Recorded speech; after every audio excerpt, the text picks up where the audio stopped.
Nuestro capítulo trata en general sobre las fuentes del derecho, ¿sí?, que tiene su origen en que son las normas del derecho internacional, y en sentido estricto esto significa que es la producción de reglas del derecho internacional. Entonces serían, como hemos visto en clase, primero los tratados internacionales, segundo el derecho consuetudinario internacional y tercero los principios generales del derecho internacional. Encima de esto están las fuentes interpretativas, como lo son, por ejemplo, las decisiones judiciales y la doctrina. Vamos entonces a comenzar con las generalidades. En el concepto, hay que diferenciar entre un tratado internacional y un mero acuerdo contractual. Podría ser la compra de un terreno en otro país, por parte de otro país, para, por ejemplo, construir una embajada.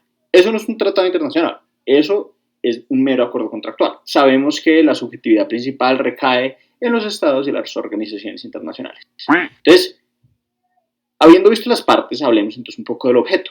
¿Cuál es el objeto del derecho internacional? En principal medida es la reglamentación de los deberes de acción u omisión que las partes, los estados, tienen. Después entonces miremos los fundamentos del derecho general de los tratados. En 1969 surge la Convención de Viena sobre el derecho de los tratados. Entonces, ¿qué hace esta conferencia?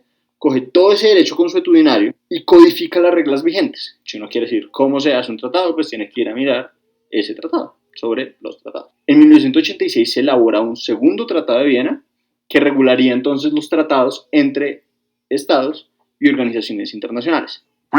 Clases de tratados internacionales. Los tratados internacionales se diferencian entre bilaterales y multilaterales. Asimismo, también se diferencian entre aquellos tratados que generan derechos y aquellos tratados de tipo contractual que generan obligaciones. Los acuerdos que firman derechos por lo general son de tipo multilateral, es decir, que involucran a más de dos estados. Por ejemplo, los tratados de derechos humanos. Por otro lado, los tratados de tipo contractual que generan obligaciones pueden ser de tipo bilateral, tanto multilateral. Clasificar un tratado puede ser decisivo para su posterior interpretación. La entrada en vigencia de los tratados internacionales, que a su vez se divide en las modalidades y en la competencia para representar. Hay diferentes formas en las que un tratado puede entrar en vigencia. Entonces se puede ser vinculado con la firma, el canje de instrumentos que constituyen un tratado, la ratificación, la aceptación, la aprobación, la adhesión y cualquier otra forma que se convenga. En cuanto a la firma de un tratado, hay dos formas, la de rúbrica y la de referéndum. La de rúbrica es básicamente los representantes de los estados que están negociando, simplemente firman y quedó firmado. O la firma de referéndum, que básicamente se firma acá la rúbrica y se adopta cuál es el contenido. Ese contenido se lleva al estado y en el estado se ratifica el canje de instrumentos que constituyen un tratado. Esto significa que necesita una ley aprobatoria en el Congreso. Esa ley aprobatoria después van otra vez a la misión y básicamente se intercambian, mira mi ley aprobatoria, mira tu ley aprobatoria, y ahí queda entonces básicamente ratificado el tratado. La adhesión es básicamente estado A y estado B están negociando un tratado y después llega estado D y dice, oiga, a mí me interesa. Él no negoció, pero le interesa unirse. Se agrega y listo. En lo referente a la adopción de los textos en conferencias internacionales, Convenio de Viena de los Tratados dice, la adopción del texto de un tratado se efectuará por consentimiento de todos los estados participantes en su elaboración, salvo en lo dispuesto en el párrafo 2, que dice, la adopción del texto de un tratado en una conferencia internacional se efectuará por mayoría de 2/3 de los estados presentes. En lo referente a la competencia para representar, hay tres formas principales. La primera, usted tiene un poder de representación expreso. Usted tiene este poder para representar a Colombia en lo referente a X, Y y Z.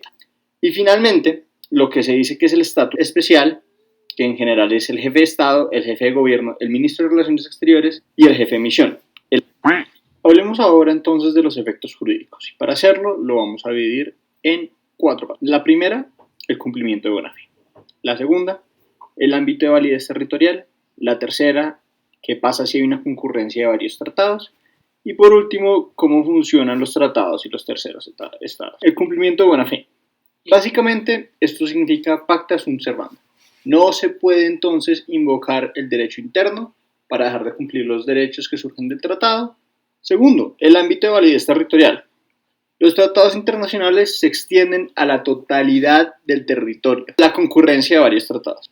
Cuando un tratado especifique que está subordinado a un tratado anterior o posterior o que no debe ser considerado incompatible con este otro tratado, entonces prevalecerán las disposiciones de este último. Es decir, aplica el último tratado.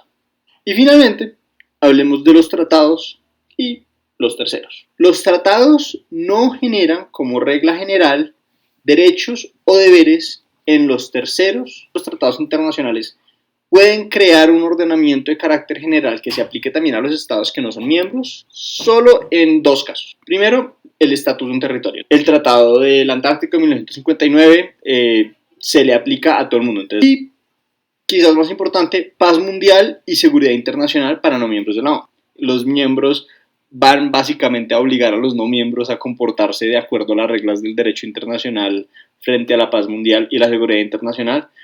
Reservas. Las reservas buscan limitar la extensión de un tratado y sus efectos en el orden jurídico. Asimismo, las reservas son hechas unilateralmente por parte de uno de los partícipes. Estas pueden ser aceptadas siempre y cuando no afecten el fin último del tratado. En el caso de reservas tan generales como la que hizo Pakistán sobre la Convención de los Derechos de los Niños, donde se pronunció y dijo que las disposiciones de la Convención solo serían aceptadas a la luz del derecho interno y de los valores islámicos, cosa que no le cayó tan bien a un país como Noruega. El país nórdico dijo que Pakistán se estaría basando en su derecho interno para poder hacer dicha reserva. Asimismo, también dijo que este tipo de reservas afectaría el fin último del tratado. A raíz de estos dos problemas, se deben aclarar cuáles son las consecuencias jurídicas de que unos estados aprueben las reservas y otros no. Según la Corte Internacional de Justicia, un estado puede ser miembro de un tratado aun si parte de los otros estados rechazan la reserva hecha por parte de uno de ellos, con excepción si todos los estados en conjunto rechazan la reserva hecha por parte de un estado. La Convención de Viena sobre los Tratados dice que es decisiva la compatibilidad de la reserva con los fines y objetivos del tratado. Solo en casos excepcionales se vincula la admisibilidad de una reserva a la aceptación de los demás estados cuando, artículo 20, numeral 1, no se exige la aceptación ulterior de los demás estados contratantes a menos de que el tratado así lo disponga. Numeral 2. Cuando la aplicación del tratado en su integridad entre todas las partes es condición esencial para el consentimiento de cada una de ellas en obligarse por el tratado. Una reserva exigirá la aceptación de todas las partes. Es decir, si el estado demandante afirma que de no aceptarse la reserva por todas las partes, éste podría no consentir ser partícipe del tratado. El Comité de Derechos Humanos de la ONU dice que las reservas en contra de una garantía en materia de derechos humanos son inadmisibles, por lo que el Estado se encuentra completamente vinculado al tratado. La nulidad por ausencia de voluntad se puede dar por error, por una conducta fraudulenta de otro Estado, por corrupción del representante, por coacción sobre el representante, por coacción contra el Estado. Un Estado puede alegar el vicio de su consentimiento al obligarse por una de las causas anteriores para impugnar la validez del tratado. Puede hacerlo para darlo por terminado, para retirarse de él o suspender su aplicación. Interpretación. La interpretación de un tratado está constituida por el tenor, es decir, el sentido normal de las palabras, así como el sentido normal del tratado, es decir, su finalidad. Entender la finalidad del tratado nos permite contemplar una interpretación complementaria en el caso de una situación no prevista por las partes. Por ejemplo, en el caso Sorin de 1986, un alemán condenado en el estado de Virginia, Estados Unidos, era pedido en extradición al gobierno británico. Sin embargo, el condenado se basó en el artículo 3 de la Convención Europea de Derechos Humanos para justificar no ser extraditado a los Estados Unidos. ¿Qué decía este artículo 3? Dice que ningún humano podrá ser torturado o sometido a tratos inhumanos o degradantes. El acusado, luego de ser extraditado, muy probablemente iba a ser condenado a muerte debido a la gravedad de su delito. Pero como en Virginia los presos pueden esperar en promedio de 6 a 8 años en prisión hasta su deceso, muchos de ellos sufren de tratos degradantes y desarrollan el síndrome de la celda de muerte, por lo que entregar a Soren a los Estados Unidos conllevaría a condenarlo a un trato denigrante para un ser humano. Modificaciones. Las modificaciones de un tratado internacional presuponen la celebración de un nuevo tratado, así como la aprobación de todas las partes. Algunos tratados multilaterales solo prevén la aprobación de la mayoría cualificada para que las modificaciones sean añadidas a todas las partes del tratado. Por ejemplo, solo se necesitan las 2/3 partes de la Asamblea General de las Naciones Unidas para hacer reformas a la Carta que le dio origen. Terminación o suspensión. Un tratado se suspende por varias razones, entre las cuales están la inconformidad que pueda tener un Estado sobre el tratado o, como lo estipula la Convención de Viena, cuando exista una violación considerable del mismo. De igual manera, también culminan cuando existe la imposibilidad de dar cumplimiento al mismo. Conclusiones. Las fuentes del derecho internacional se refieren a la producción de normas, como los tratados, para reglamentar y ordenar derechos y deberes entre los estados. La Convención de Viena de 1969 es una guía para generar dichos tratados.